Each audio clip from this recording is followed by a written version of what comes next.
हाय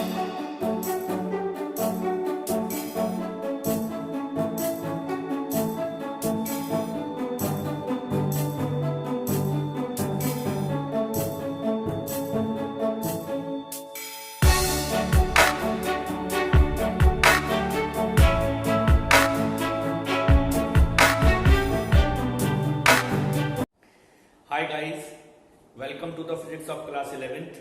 आप सबका class 11th की फिजिक्स में स्वागत है। आइए सबसे पहले हम ये पता करते हैं कि क्लास 11th की फिजिक्स का फर्स्ट चैप्टर क्या है और इस फर्स्ट चैप्टर में हमें क्या क्या चीज के बारे में स्टडी करना है। जो क्लास 11th का फर्स्ट चैप्टर है फिजिक्स का, उसका नाम है फिजिकल वर्ल्ड।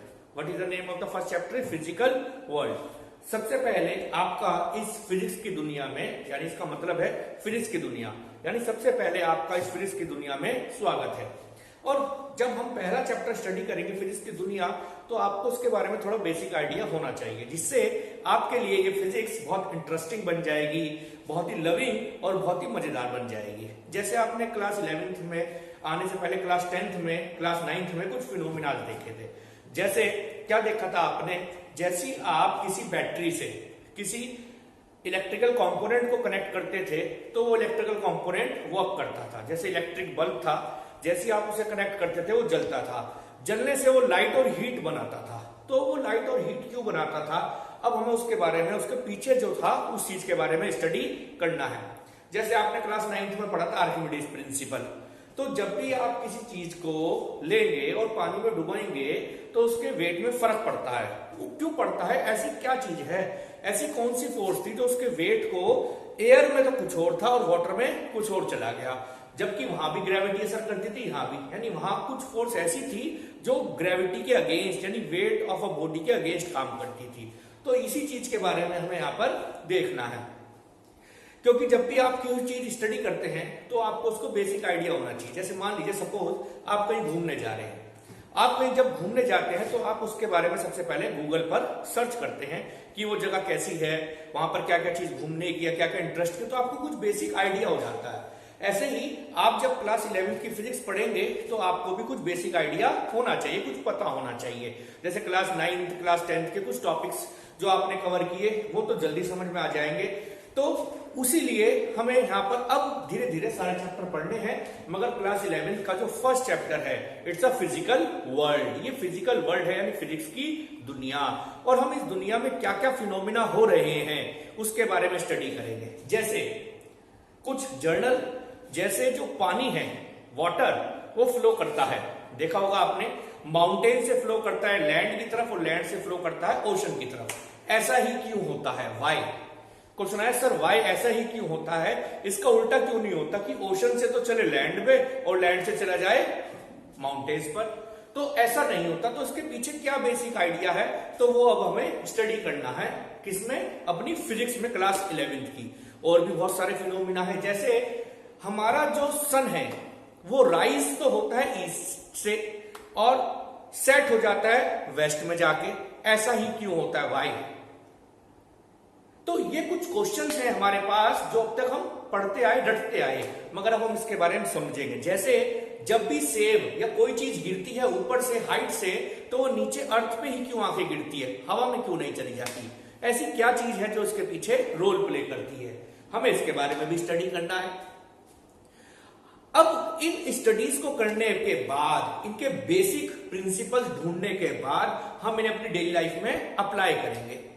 तो जब हम अप्लाई करेंगे तो हम अपनी लाइफ को इजी बना लेंगे। तो इसीलिए हम क्लास 11th की या आगे फर्दर जो भी फिजिक्स पढ़ेंगे वो इसलिए पढ़ेंगे कि हमारी लाइफ जो है कंफर्टेबल बने, इजी बने, वर्क कम करना पड़े और हमें प्रोसेस ज्यादा मिले। तो यही हम चीजें पढ़ेंगे क्लास 11th की फिजिक्स में। और पहला चैप्टर इसका फिजिकल वर्ल्ड। मगर फिजिकल वर्ल्ड से पहले जो हमारे पास सबसे पहली चीज समझने की है वो है व्हाट इज साइंस, कि साइंस होती क्या है।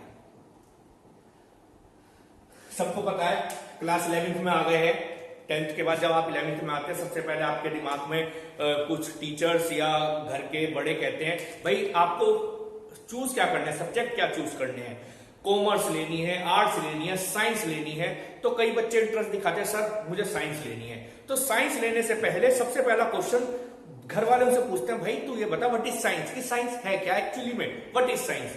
अब कुछ बच्चे जो अभी स्टार्टिंग कर रहे हैं उन्हें नहीं पता होता, थोड़ा घबरा जाते हैं व्हाट इज साइंस।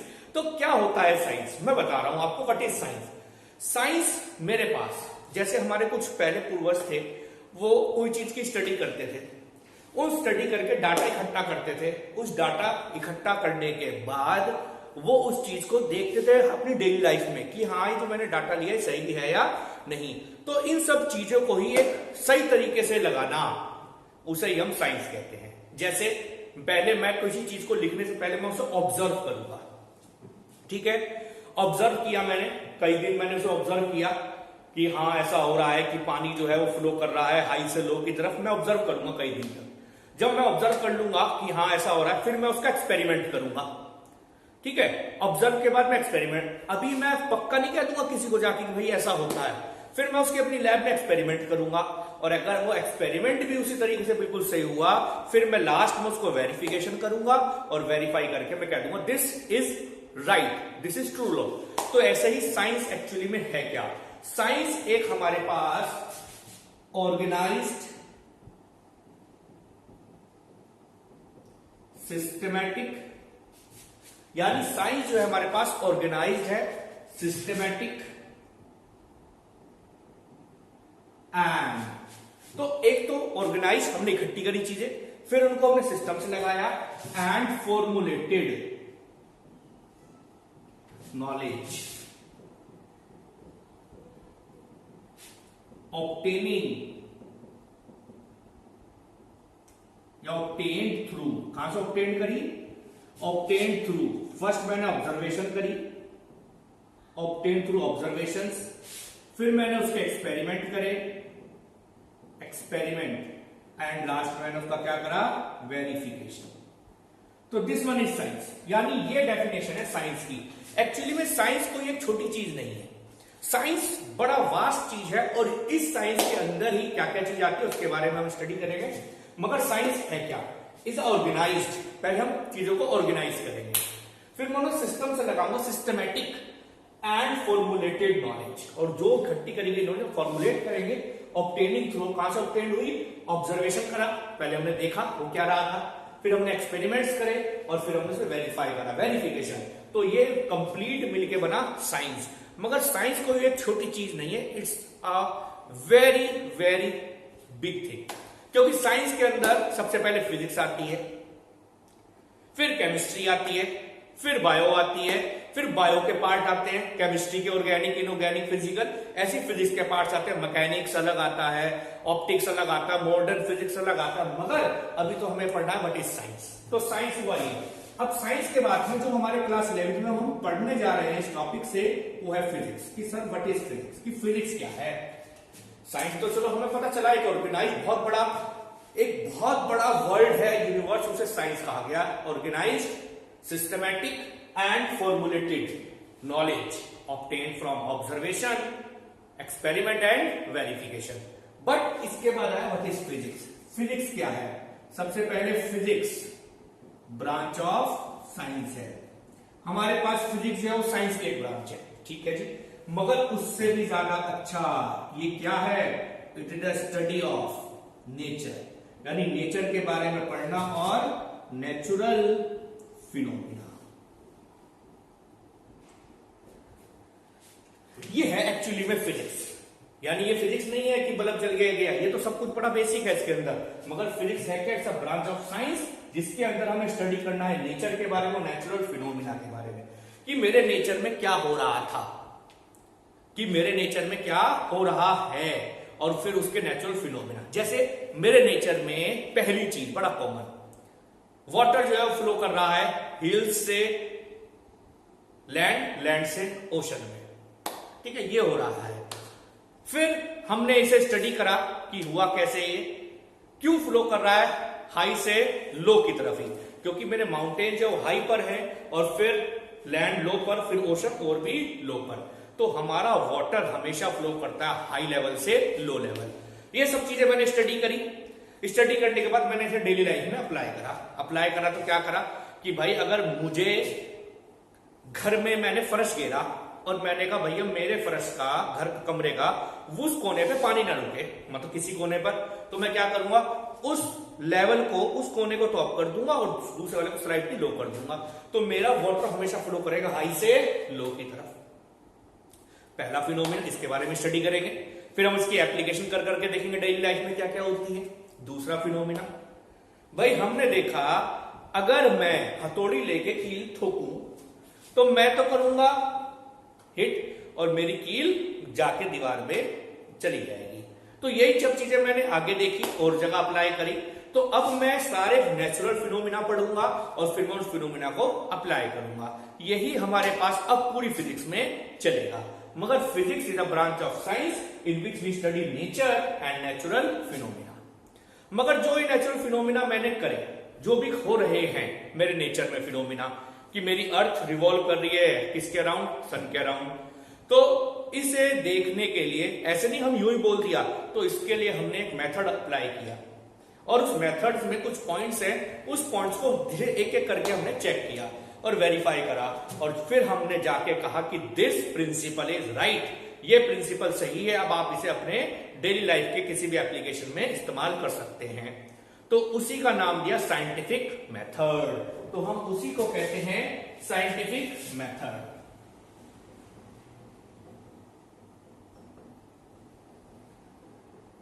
यानी जो नेचुरल फिनोमिना हो रहे हैं, ऐसा नहीं कि बस हो रहे हैं हमने कह दिया यस, तो हमने उन साइंटिफिक फिनोमिना को होने के लिए वन बाय वन कुछ पॉइंट्स है उसको चेक करके हमने फिर उसे लास्ट में ट्रू कहा। तो सबसे पहले जो भी नेचुरल फिनोमिना होगा उसको हम ऑब्जर्व करेंगे, यानी क्या करेंगे, ऑब्जर्वेशन। विदाउट ऑब्जर्वेशन मैं कुछ नहीं कह सकता किसी के बारे में। तो सबसे पहले तो मैं उसे देखूंगा, बहुत दिनों तक देखूंगा। जब मैं देख लूंगा कि हाँ ये बिल्कुल ठीक ऐसा ही हो रहा है, फिर मैं उसके नेक्स्ट स्टेप पे जाऊंगा, ऑब्जर्व करूंगा। क्या ऑब्जर्व करूंगा, मैंने ऑब्जर्व किया कि मेरी जो रिवर है वो फ्लो कर रही है। एग्जाम्पल ले लिया, मैंने कहा नॉर्थ से साउथ फ्लो कर रही है, ठीक है। मैंने ऑब्जर्व किया नॉर्थ से साउथ कर रही है या माउंटेन से लैंड की तरफ कर रही है। तो मैं देखता रहा, ऑब्जर्व करा मैंने और मैंने ऑब्जर्व करके निकाला, क्योंकि जो मेरे माउंटेन्स है वो हाइट पर है और जो मेरी लैंड्स है वो लो लेवल पर है। तो मैंने ऑब्जर्व किया कि मेरा वाटर फ्लो कर रहा हाई से लो की तरफ। ऐसे ही मैंने इलेक्ट्रिसिटी में देखा, जब तक मैंने बैटरी कनेक्ट नहीं करी मेरा करंट फ्लो नहीं हुआ, चार्जेस फ्लो नहीं हुए। मगर जैसी मैंने बैटरी कनेक्ट करी वैसी चार्जेस फ्लो हो गए। तो मैंने ये सब चीजें ऑब्जर्व करी। First we observe the things, पहले मैं उन चीजों को ऑब्जर्व करूंगा। ऑब्जर्व करे बिना मैं किसी चीज के बारे में नहीं कह सकता। ऐसे ही हम अपनी डेली लाइफ में भी करते हैं। पहले हम किसी को दोस्त बनाने से पहले उसे ऑब्जर्व करते हैं थोड़े दिन, है ना। थोड़े दिन हम ऑब्जर्व करेंगे, उसे देखेंगे उसका बिहेवियर कैसा है, कि हमारे लायक है या नहीं। एकदम से नहीं फ्रेंडशिप करते। मगर ये तो फिजिक्स में नहीं आता, इसे फिजिक्स नहीं कहते, क्योंकि फिजिक्स एक हमारे पास लॉजिकल चीज है, लॉजिक। मगर ये फ्रेंडशिप, ये इमोशनल चीजें होती हैं। तो हमें लॉजिक देखना है, तो लॉजिक में सबसे पहले हम ऑब्जर्वेशन करेंगे, देखेंगे चीजों को। चलो जी, हमने ऑब्जर्व किया, सब कुछ कर लिया।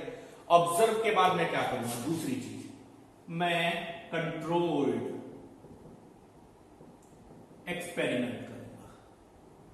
यानी उसके बाद मैं लैब में जाऊंगा और लैब में जाके उसको एक्सपेरिमेंट करूंगा। एक्सपेरिमेंट करके देखूंगा कि हाँ वाकई में ऐसा था या नहीं। मैं 2 कैन लूंगा, दोनों में पानी वाटर फिल करूंगा और एक को लेवल हाई कर दूंगा, एक को लेवल लो कर दूंगा, पाइप कनेक्ट कर दूंगा और मैं देखूंगा कि ये हाई से लो फ्लो कर रहा है। चाहे मैं उसे नॉर्थ ईस्ट रखूं, नॉर्थ साउथ रखूं तो भी हाई से लो, चाहे मैं ईस्ट वेस्ट रखूं तो भी हाई से लो, चाहे मैं किसी डायरेक्शन में फ्लो कर दूं, मगर basic is that the water flow from high to low. ऐसे ही मैं एक गोला लूंगा, बल्ब लूंगा, लाइट का बल्ब, और बल्ब के पास में बोल ले लूंगा और मैं बोल को पहले मैं कह दूंगा ये हिस्सा बोल का अर्थ है, ठीक है। तो जब मेरा बल्ब की रोशनी इस पर पड़ेगी तो यहां दिन होगा। जब ये अर्थ घूमकर ऐसे आ जाएगी तो उसके पीछे की तरफ चली जाएगी तो वहां अंधेरा हो जाएगा, नहीं रात होगी। तो ऐसे ही हमारे अर्थ में भी फिनोमिना ये होता है, तो ये भी हम ऑब्जर्व करेंगे। फिर हम और भी करेंगे। मैं कोई चीज को फेंकूंगा, जब मैं फेंकूंगा तो मैं देखूंगा वो चीज ऊपर से नीचे ही आ रही थी, क्योंकि नेचुरल फिनोमिना भी यही है, ग्रेविटेशनल का लॉ। मगर ये हम ऑब्जर्व करेंगे अलग अलग चीजों के साथ में। मैं किसी चीज पे हल्की सी फोर्स लगाऊंगा तो वो हल्का डिस्टेंस चलेगी, जब मैं किसी चीज पे ज्यादा फोर्स लगाऊंगा तो ज्यादा डिस्टेंस चलेगी। तो मैं सब चीजें डेली लाइफ में अपने एक्सपेरिमेंट लैब में ऑब्जर्व करूंगा। विदाउट ऑब्जर्वेशन मैं कुछ भी नहीं कर सकता। तो first we observe, then we controlled experiment, उसके बाद हम उसका कंट्रोल्ड एक्सपेरिमेंट करेंगे। आइए, तो अब हमने अपना कंट्रोल्ड एक्सपेरिमेंट करा, यानी लैब में जाके हमने अपनी चीजों को एक्सपेरिमेंटली देखा। अब एक्सपेरिमेंटली देखने के बाद में थर्ड स्टेप जो है इसका वो है रीजनिंग, यानी अब हम रीजन देंगे। अब हम क्या देंगे? रीजन देंगे, तो इसलिए इसका नाम पड़ा रीजनिंग। रीजनिंग तो रीजन देंगे, और रीजन होते हैं दो तरह के, एक तो होता है क्वालिटेटिव रीजनिंग और दूसरा होता है क्वांटिटेटिव।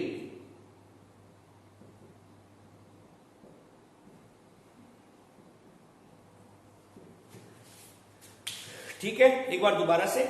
सबसे पहले हम किसी भी एक्सपेरिमेंट को यानी नेचुरल फिनोमिना को पढ़ने देखने के बाद हम उसे अपने डेली लाइफ में अप्लाई करेंगे, मगर उससे पहले हम उसे एक बार वेरीफाई करेंगे कि वो नेचुरल फिनोमिना ठीक भी है या नहीं। तो हम साइंटिफिक मेथड में सबसे पहले हम उसे ऑब्जर्व करेंगे। ऑब्जर्वेशन यानी मैं ऑब्जर्वेशन करूंगा बहुत दिनों तक, कि मैं देखूंगा कि ये जो पाथ, ये जो प्रोसेस हो रहा था, इसके पीछे क्या लॉजिक है, क्या ऑब्जर्व कर रहा हूं मैं।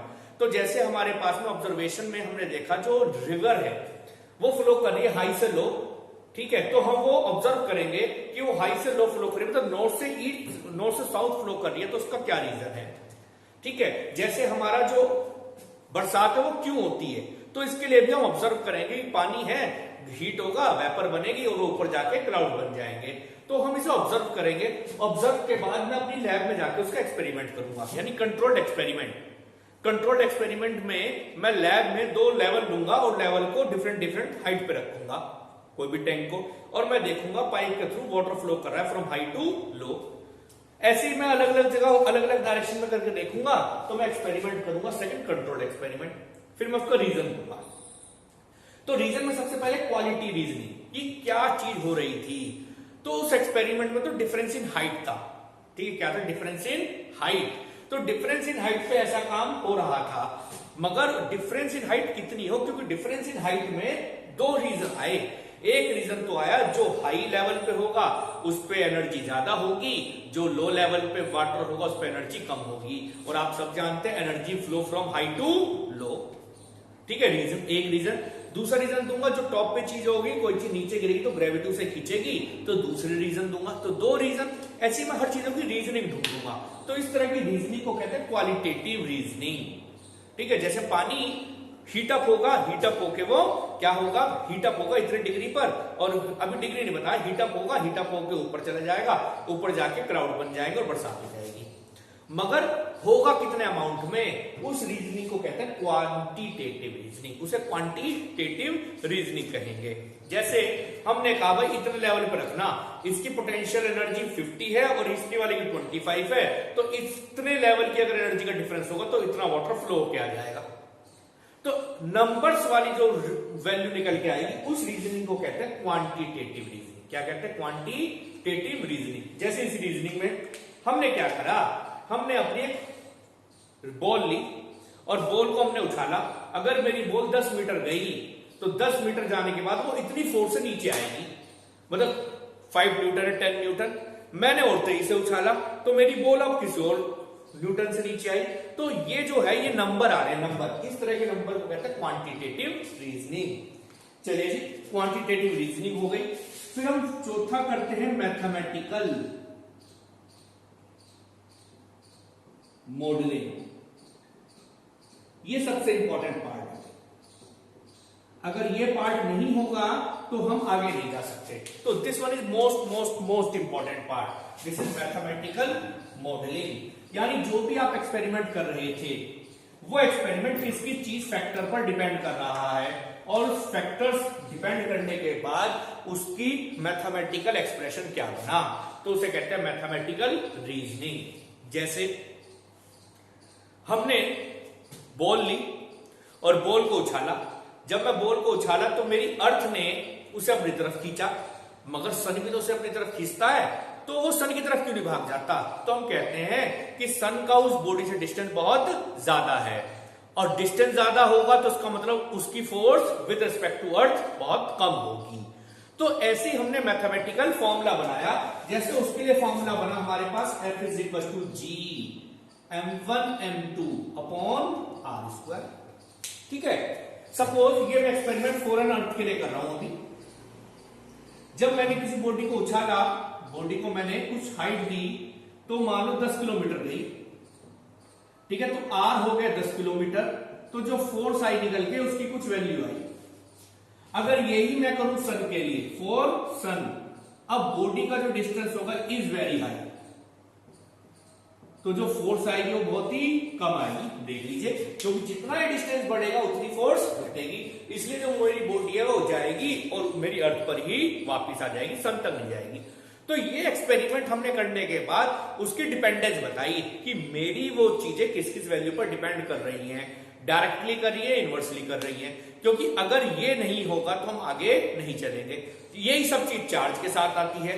यही फॉर्मूले हमने किसी चीज पे, बॉडी पे हमने क्या करा, एक बॉडी का मास था, लो मास की थी, मैंने उस पर फोर्स लगाई तो वो कुछ एक्सीलरेशन उसने गेन किया। अगर मैंने बॉडी का मास बढ़ा दिया तो मास बढ़ाऊंगा, फोर्स उतनी रखूंगा, मास बढ़ा दिया फोर्स उतनी रखूं तो अब एक्सीलरेशन कम आएगा। तो इसका मतलब उस टॉपिक में मेरा एक्सीलरेशन जो है वो इनवर्सली प्रोपोर्शनल आया मास के, इनवर्सली प्रोपोर्शनल आया मास के। तो हमें अपने मैथमेटिकल पार्ट से उसका मैथमेटिकल फॉर्मूला बनाना पड़ेगा। तो चौथा स्टेप होगा मैथमेटिकल मॉडलिंग। जैसे मान लो हमारे पास एक फॉर्मूला जनरेट होकर आ गया और हमें यह पता करना था कि मैं अगर अपनी बॉडी को इतनी एक्सीलरेशन दूं और वो मतलब उसे ब्रेक मारूं किसी कार में, और ब्रेक मार के कार में मैं इसको देखता हूं कितने डिस्टेंस पर जाकर स्टॉप हो जाएगी। It depend upon initial velocity, क्योंकि ये तो जीरो होनी है। एक्सीलरेशन हमने मान लो दे दी, तो इस वेलोसिटी पर डिपेंड करेगी। जितनी वेलोसिटी कम होगी उतना वो डिस्टेंस भी फोर्स लगाने पे, ब्रेक लगाने पे कम ट्रेवल करेगी। तो ये सब जो पार्ट है, दिस इज मैथमेटिकल मॉडलिंग। अब मैथमेटिकल मॉडलिंग हमने करी। अब मैथमेटिकल मॉडलिंग के बाद हमने फिफ्थ स्टेप किया जिसे कहते हैं प्रिडिक्शन। अब हम मैथमेटिकल मॉडल होने के बाद हम प्रिडिक्शन कर सकता हूं धड़क्के से। अब प्रिडिक्शन मैंने करा, मैंने कहा भाई ऐसा है, प्रिडिक्शन कर दिया कि भाई अगर आप इतनी एक्सीलरेशन दोगे, इतने केजी का मास है, तो आपको पता है वो इतने दूर जाएगी। ठीक है, तो मैं ऐसी प्रिडिक्शन करना शुरू करूंगा, और जब मैं फॉर्मूला बन जाएगा मैं प्रिडिक्शन करूंगा।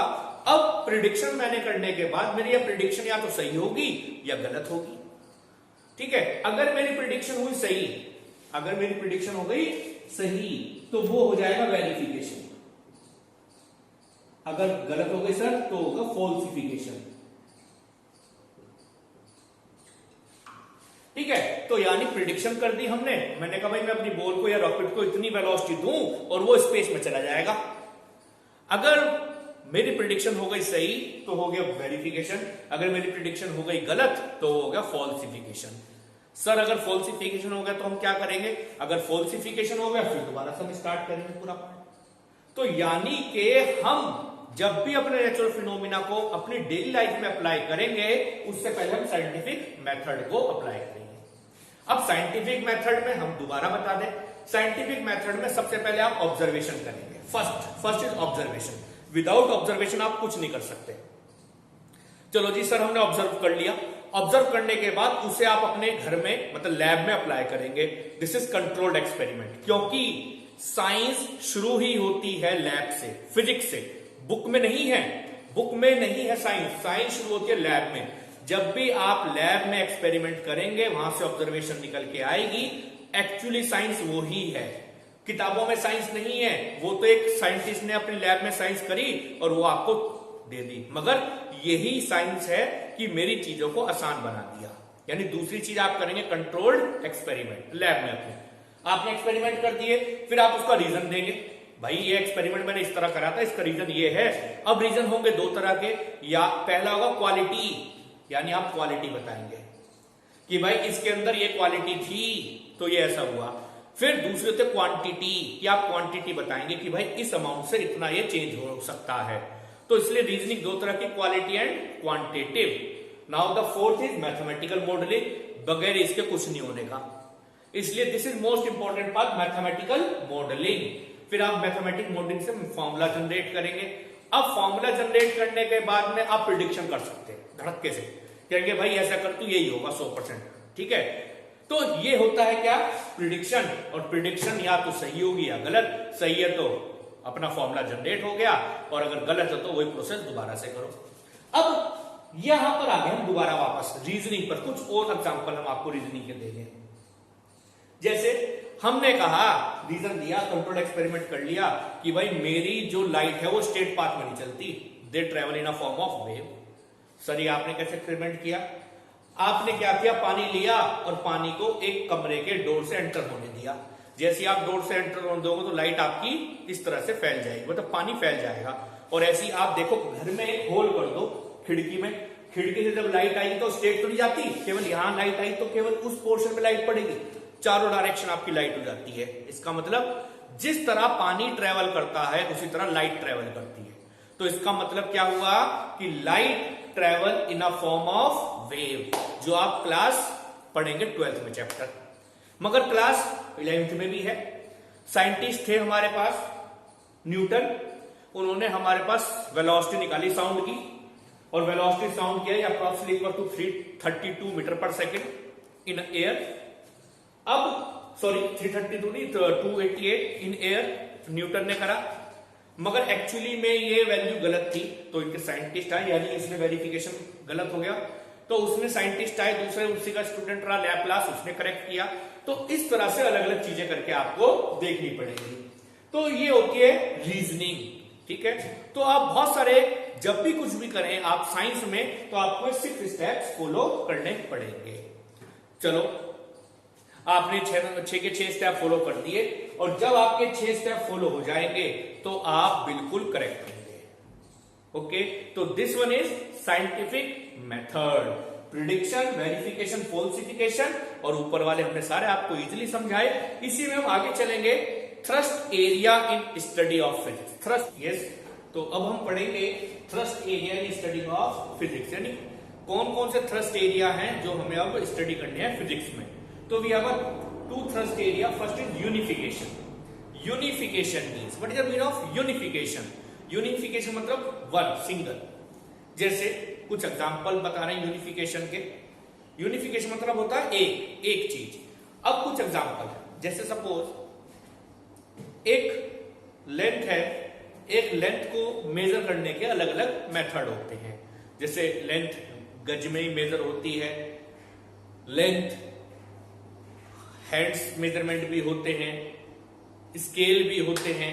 तो मगर हमने इन सब में एक यूनिट बना दी लेंथ की। तो एक यूनिट बनाने के लिए जो बना उस पार्ट को हम यूनिफिकेशन कहते हैं। जैसे एक गांव में एक आदमी गया धोती लेने, तो पहला गया, उसने कहा भैया मुझे तो 6 गज की धोती दे दे। तो भाई दुकानदार ने उसे दे दी। दूसरा आया, भाई मुझे 6 हाथ की दे दे, उसने 6 हाथ की दे दी। और तीसरा आया, उसने कहा भाई मुझे 2.5 मीटर दे दे। तो यानी उसी लेंथ को, उसी कपड़े को नापने के लिए 3 अलग अलग आदमी ने 3 अलग अलग यूनिट्स का इस्तेमाल किया। मगर फिजिक्स में हमें उसे नापने के लिए 1 यूनिट का इस्तेमाल करना पड़ेगा। तो ऐसे मेथड को हम यूनिफिकेशन कहते हैं। जैसे एनर्जी, भाई हमने किसी साइंटिस्ट ने काम किया, उसने एनर्जी की यूनिट कैलोरी बताई। दूसरा आया, उसने जूल बताई, और जो इलेक्ट्रिसिटी बोर्ड है उसने किलोवाट आवर बताई। तो हमें अलग अलग अलग यूनिट मिली एनर्जी की। तो हमें एक सिंगल यूनिट इस्तेमाल करने को दी जाए तो ऐसे मेथड को यूनिफिकेशन हम कहते हैं। यानी कि हमारे पास मैक्सिमम फिनोमिना हम रीड कर सकें मिनिमम लॉस से, तो ऐसे प्रोसेस को हम यूनिफिकेशन कहते हैं। Unification means explanation different phenomena, अलग अलग phenomena with help of minimum number of laws. कम से कम लॉ का इस्तेमाल करें और मैक्सिमम फिनोमिना हम स्टडी करें, तो ऐसे को हम यूनिफिकेशन कहते हैं। अब आ जाइए फिजिक्स में, इसी बात को हम देखते हैं एग्जांपल से। हमें पता है भैया कोई चीज गिरी तो नीचे आएगी अर्थ पर, तो कौन सा लॉ लगा? हमें पता है कि हमारे जो मून है वो अर्थ के अराउंड घूमता रहता है, कौन सी फोर्स से मून बंधा हुआ है? ऐसी मेरी अर्थ है वो सन के अराउंड घूमती है। तो ऐसे बहुत सारे फिनोमिना, रॉकेट है गया, अट्रैक्शन हुआ, तो बहुत सारे ऐसे फिनोमिनाज हैं जो हम सिंगल एक लॉ से पढ़ सकते हैं, वो लॉ है ग्रेविटेशनल लॉ। तो मिनिमम लॉस हो और मैक्सिमम फिनोमिना हो, तो ऐसी चीज को हम यूनिफिकेशन कहते हैं। याद रहेगी बात। तो this is first thrust area in physics which is unification. Now the second is reductionism. Reductionism, what is the meaning of reductionism? यानी कोई सिस्टम बड़े कॉम्प्लेक्स होते हैं, अब उन कॉम्प्लेक्स स्ट्रक्चर को मैं कैसे स्टडी करूं? तो मैं उसे रिड्यूस, तोड़ तोड़ के स्टडी करूं। तो ऐसे फिनोमिना को हम क्या कहते हैं? रिडक्शनिज्म कहते हैं। यानी बहुत बड़ा कॉम्प्लेक्स फिनोमिना है, उसे हम छोटे छोटे छोटे छोटे छोटे छोटे पार्ट्स में स्टडी करें। इस पार्ट्स में जो स्टडी करते हैं ऐसे फिनोमिना को हम क्या कहते हैं? ऐसे हम थ्रस्ट एरिया को क्या कहते हैं? फिजिक्स में रिडक्शनिज्म कहते हैं। तो मैं लिखा to study more complex system, यानी ज्यादा कॉम्प्लेक्स सिस्टम को स्टडी करना है by the properties of its similar constituents. यानी छोटे छोटे जो हम पार्ट्स करेंगे उससे हम उसे स्टडी करें तो हम पूरे कॉम्प्लेक्स स्ट्रक्चर को स्टडी कर सकते हैं। जैसे हमने एग्जांपल दिया, मगर इसको हम रिडक्शनिज्म कहते हैं। जैसे मुझे कोल से इलेक्ट्रिसिटी बनानी है। देखिए, कोल से इलेक्ट्रिसिटी बनाने के लिए बहुत लंबा प्रोसेस है। मैं इसे डिवाइड कर दूंगा। मेरे पे कोल होगा, मैं कोल को सबसे पहले हीट करूंगा, ठीक है? उससे CO2 बनेगी, यानी पहले हमने उसे हीट करा, एनर्जी दी, तो ये तो हो गया एक पार्ट, उससे हीट बनी। अब वो जो हीट बनी, अब सेकंड पार्ट देखिए, उस हीट ने जो वाटर था उसको हीट अप किया। अब आप सब जानते हैं जब वाटर हीट अप होगा तो उसे स्टीम बनेगी, ठीक है? यानी दूसरा पार्ट, वाटर, उस हीट से वाटर गर्म हुआ, वाटर जो गर्म हुआ उससे वो स्टीम बन गई। अब स्टीम जो होती है उसका प्रेशर बहुत ज्यादा होता है, ठीक है? यानी अगर वॉल्यूम उतना ही रखें पानी के जितने उस बर्तन में थी, तो उसमें उसका प्रेशर बहुत हाई होगा। अब उस हाई प्रेशर ने क्या काम किया? उस हाई प्रेशर ने जाके एक होल था एनक्लोजर, उससे वो टरबाइन पे हिट करा जाके। जैसे वो टरबाइन पे हिट करेगा तो आप जानते हैं टरबाइन रोटेट करेगी। अब ये जो टरबाइन था ये एक शाफ्ट से कनेक्ट था। देखिए, अलग अलग पार्ट कर दिए इसे समझाने के हमने। ओके, तो ये शाफ्ट से कनेक्ट था, तो उसे शाफ्ट घूमी। और आपने क्लास 10th में चैप्टर पढ़ा था इलेक्ट्रोमैग्नेटिक इंडक्शन का।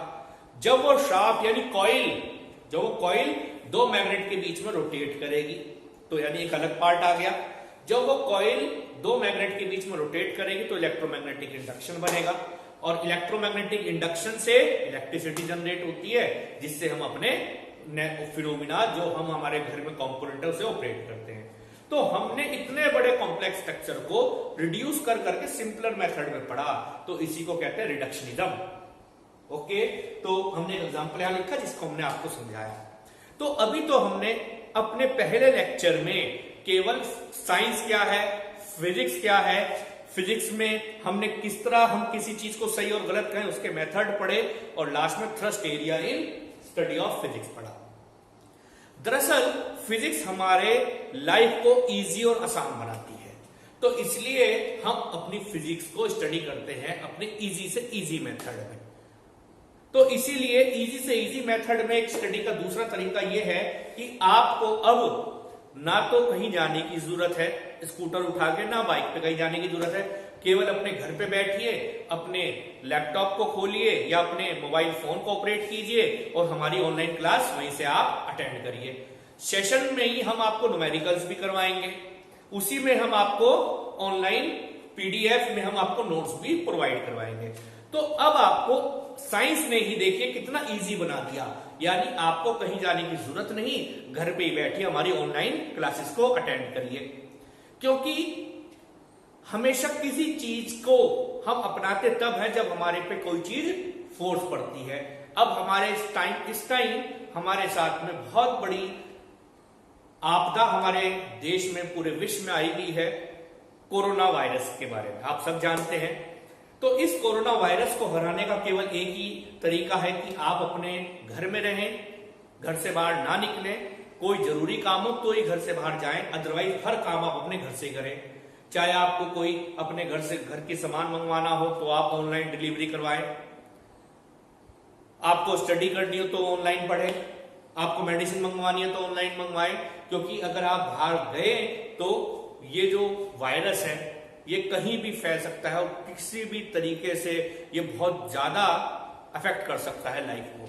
तो इसलिए आप साइंस पढ़ रहे हैं तो साइंस में हमें उसे डिस्ट्रॉय करने के लिए भी थोड़ा टाइम लगेगा, उसको अलग उसे मिटाने के लिए भी अभी मेडिसिन बन रही हैं। मगर आप घर पे रहें, सेफ रहें, सुरक्षित रहें, stay home, stay safe. Thank you. और सेशन में हम आते रहेंगे, आपकी वीडियोस बनाते रहेंगे। तो आज पहली लेक्चर बनाया हमने क्लास 11th के ऊपर, जिसमें केवल अभी हमने फिजिकल वर्ल्ड में थोड़ा सा पार्ट समझाया। अभी तो बहुत कुछ इसमें बचा है, तो उसको भी हम स्टडी करेंगे। Thank you very